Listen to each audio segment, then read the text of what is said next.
Pakistan custom से 400 KG चांदी जो पाकिस्तान मिंट लाहौर लाई जा रही थी, इसको रास्ते में तब्दील कर दिया गया।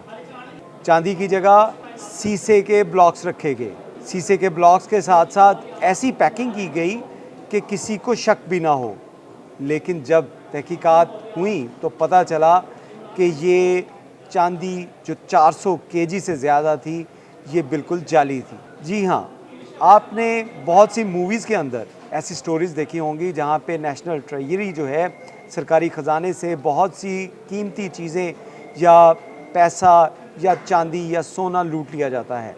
ऐसा ही वाक़या पाकिस्तान में भी हुआ। इस वाक़े का आगाज़ होता है पेशावर, कोयटा, चमन और उसके साथ साथ इस्लामाबाद से,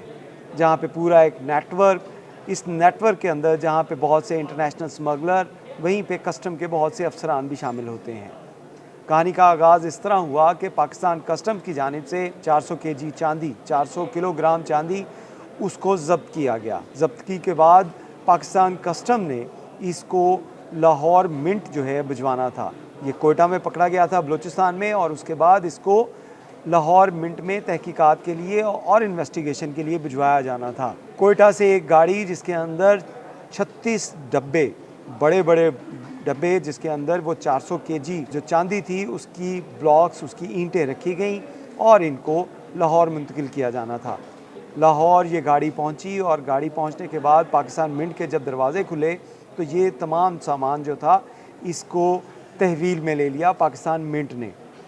इसके ब्लॉक्स गिन कर वहाँ पे रख लिए गए और रखने के बाद जो लोग इसको लेके आए थे उनको एक रसीद बना के दे दी गई कि ये तमाम चीज़ें वसूल कर ली गई हैं। चंद दिन बाद पाकिस्तान मिंट की जानिब से इस चांदी की तहकीकात की गई कि ये चांदी किस नोयत की है, इसके अंदर कितनी मिलावट है, और इसके साथ साथ इसका तज्ज़िया करने के लिए जब इसका फॉरेंसिक किया गया तो ये इंकशाफ हुआ कि पाकिस्तान मिंट के पास आने वाला जो पाकिस्तान कस्टम कोयटा की जानिब से चांदी का एक बड़ी कंसाइनमेंट यहाँ पे भेजी गई है, वो तमाम की तमाम जाली है। इसके अंदर जो ईंटें थीं चांदी की, वो दरअसल चांदी की नहीं बल्कि सीसा की थी। इस शीशे के ब्लॉक्स को इस तरह पेंट किया गया था और इसके ऊपर स्टैंप इस तरह की थी कि किसी को देखते हुए इसके ऊपर शक नहीं जा सकता था। लेकिन जब इसकी फॉरेंसिक की गई, तहकीकात की गई, तो पता चला ये तमाम का तमाम चांदी जो है वो जाली है। उसके बाद इदारे मुतहर्रिक हुए। पाकिस्तान मिंट की जानिब से कस्टम हुक्काम को ये इत्तला दी गई कि आपकी जानिब से जो ब्लॉक्स रखवाए गए थे चांदी के, वो तमाम के तमाम जाली हैं, और उसके ऊपर तहकीकात का दायरा कार वसी किया गया। पाकिस्तान कस्टम ने पहले अपने आप जो है इसकी तहकीकात का आगाज़ किया तो उन्हें कुछ डाउट हुआ कि कुछ लोग इसमें मुलव्विस हो सकते हैं कि ये चांदी को किस तरह तब्दील किया गया। लेकिन ये दायरा कार तहकीकात का वसी किया गया और FIA को ये टास्क दिया गया कि FIA इस चांदी के बारे में सुराख लगाए। FIA ने तहकीकात का आगाज़ किया तो ये कहानी सामने आई कि चांदी की जो ईंटें थीं वो कोयटा से ही बाहर नहीं निकली, बल्कि वो कोयटा में ही रख ली गई थी। क्योंकि जब ये चांदी के ब्लॉक्स जो थे इनको डिलीवर किया जाना था लाहौर में कोयटा से, तो उसके बाद ये गाड़ी के अंदर इसको लोड किया गया और लोड करने के बाद कोयटा के अंदर ही एक टुक टुक स्ट्रीट है जिसके अंदर जो लोहे के ब्लॉक्स बनवाए गए और सीसा के जो ब्लॉक्स थे जिनको हूबहू चांदी के तरह का उनको रंग दिया गया, उनके ऊपर स्टैंप्स लगाई गई और उसके बाद वैसी ही पैकिंग करके उस गाड़ी के अंदर तमाम का तमाम चांदी जो था, जिसकी मालियत करोड़ों रुपए थी, अगर पाकिस्तानी करेंसी की बात की जाए तो ये 27 से 28 करोड़ रुपए के करीब लगभग ये बनता है, जिसको रास्ते से ही चुरा लिया गया था। तहकीकात का दायरा कार वसी किया गया और इस दायरा कार में कोयटा के अंदर जो सेफ सिटी अथॉरिटी है उसके कैमरों से FIA को ऐसी वीडियोस मिली जिसने ये तमाम इंकशाफात किए और इस बड़े नेटवर्क का जो पर्दा चाक किया। इस बड़े नेटवर्क में मुख्तलिफ ऐसे अफराद थे जो कस्टम से ताल्लुक़ रखते थे, डिपार्टमेंट के लोग थे, और उनकी मौजूदगी इस टुक टुक बाज़ार में ये डाउटफुल थी FIA के लिए कि ये लोग यहाँ पे क्या कर रहे हैं। उन जगहों पे जाके जब चेक किया गया तो पता चला कि उस जगह से टुक टुक स्ट्रीट जो कोयटा के अंदर है, सरियाब रोड के करीब, वहाँ से जो ब्लॉक्स थे हूबहू वैसे ब्लॉक्स बनवाए गए और जो असल चांदी थी उसी जगह से किसी और जगह पे मुंतकिल कर दी गई। ये चांदी के ब्लॉक्स जो जाली थे, इनको वहाँ से ट्रांसपोर्ट किया गया और लाहौर पहुँचा दिया गया। एफआईए की तहकीकात में ये चीज़ साबित हुई और सेफ सिटी अथॉरिटी जो कोयटा की है, वहाँ से ये कैमरों की फुटेज के अंदर ये तमाम मनाजिर सामने आ गए कि किस तरह इन डब्बों को उस मकाम के ऊपर, उस गाड़ी में जिसमें ये डब्बे थे चांदी के, उसको किस तरह रोका गया था और रोकने के बाद वहाँ से किस तरह इन डब्बों की मुंतकिली की गई थी। इसके साथ साथ आपको ये भी बताएं कि इस नेटवर्क के अंदर जो स्मगलर्स थे, जो बड़े बड़े नेटवर्क थे, वो भी सामने आए। इसमें एफआईए की जानिब से जब प्रोब किया गया तो उसमें कस्टम के जो साबका अफसरान और मौजूदा अफसरान जिनकी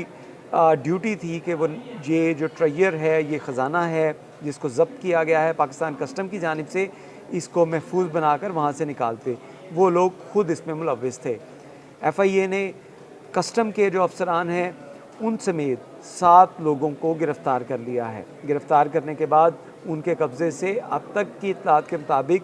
36 केजी जो चांदी है उसको बरामद भी कर लिया गया है और बाकी चांदी जो है उसको रिकवर करने के लिए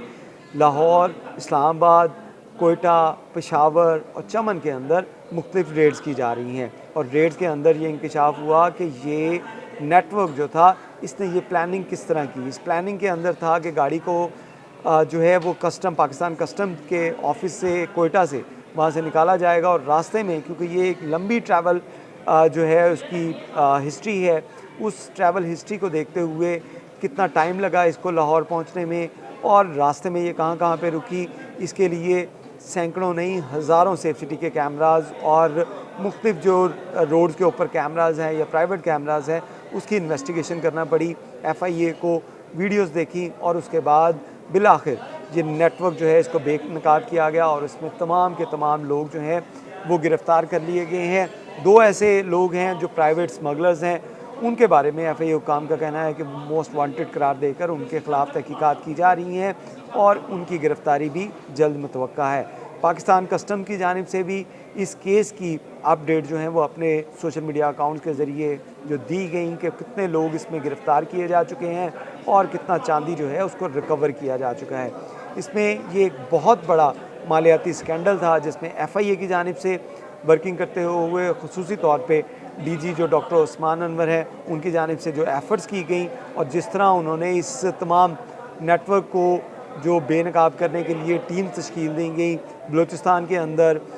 इस्लामाबाद के अंदर, पेशावर के अंदर एफआईए को टीमों को मुतहर्रिक किया गया और उनको तमाम जो डाटा था वो फ्राहम किया गया और उसके बाद इस नेटवर्क को बेनकाब करते हुए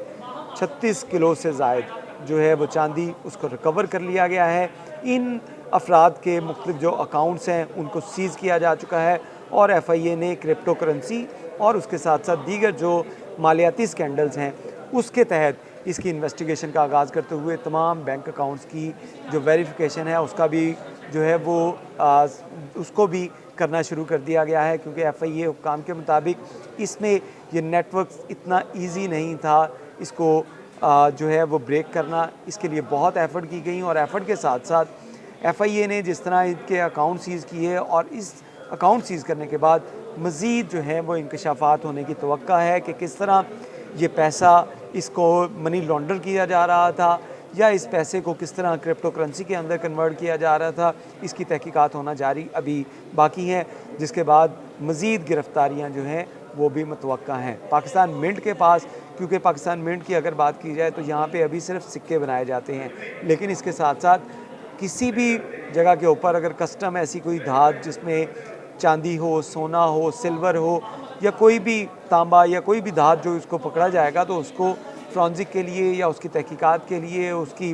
एनालिसिस के लिए उसको पाकिस्तान मिंट में भिजवाया जाएगा। तो ये चांदी जो थी पाकिस्तान मिंट में भिजवाई गई, लेकिन रास्ते में इसको किस तरह जो है स्मगलर्स और कस्टम के अफसरान ने इसके साथ जो है वो खुर्द-बुर्द की, वो ग्राउंड जो है उसको कर दिया गया है और तमाम नेटवर्क जो है इसको पकड़ा जा चुका है। लेकिन इसके साथ साथ अभी तहकीकात होना बाकी हैं कि क्या ये लोग पहले भी इस तरह के वाक़यात करते रहे या फ़र्स्ट टाइम इन्होंने किया, इसकी तहकीकात अभी बाकी हैं। बहुत शुक्रिया।